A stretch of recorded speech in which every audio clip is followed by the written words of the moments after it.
अस्सलाम वालेकुम, कैसे हैं आप सब लोग। उम्मीद करती हूँ कि आप सब अल्लाह के फजल से बिल्कुल ठीक होंगे। अल्लाह ताला हम सबको अपने हिफ्ज़ो अमान में रखे, आमीन। आज मैं आपके साथ पालक कोफ्ते की रेसिपी शेयर करने जा रही हूँ। इस तरीके से पालक कोफ्ते बहुत ही मज़ेदार बनते हैं। अगर आप चाहते हैं कि आपके भी पालक कोफ्ते बिल्कुल परफेक्ट बने तो इस रेसिपी को देखें स्टार्ट से एंड तक, ताकि कोई भी स्टेप मिस ना हो।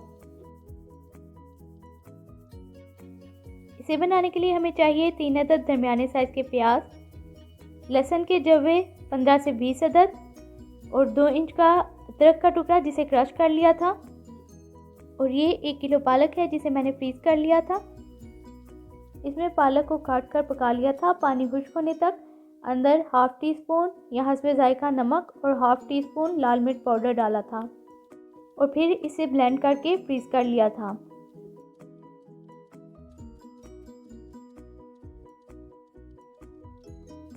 और ये कोफ्ते हैं जिसकी रेसिपी आपको मेरी कोफ्ता करी वाली वीडियो में से मिल जाएगी। लिंक मैं डिस्क्रिप्शन में ऐड कर दूंगी।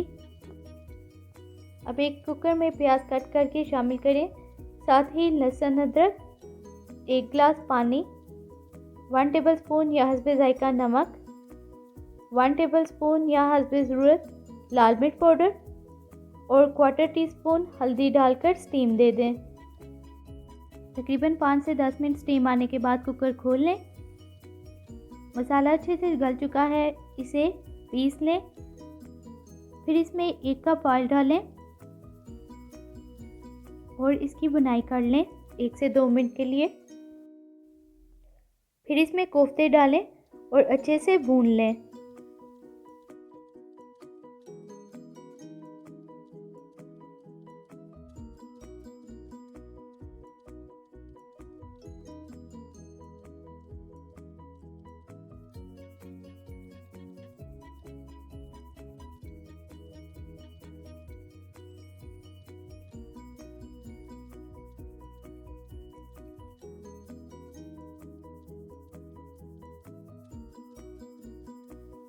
कोफ्तों की बुनाई हो गई है। अब हम इसमें पालक डालेंगे।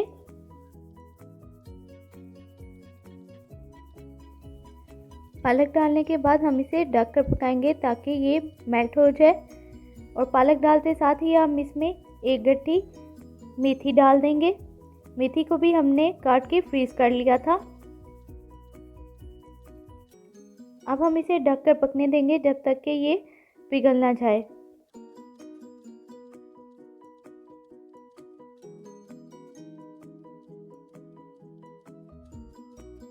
पालक मेल्ट हो गई है। अब हम इसमें हाफ ग्लास दूध शामिल करेंगे और अच्छे से भून लेंगे। दूध डालने के बाद इसे हल्की आंच पे भून लें ऑयल छूटने तक।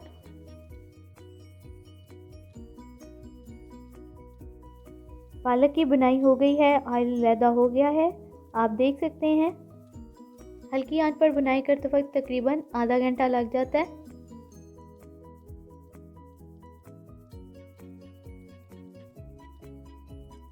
उम्मीद करती हूँ कि आपको मेरी ये रेसिपी पसंद आई होगी।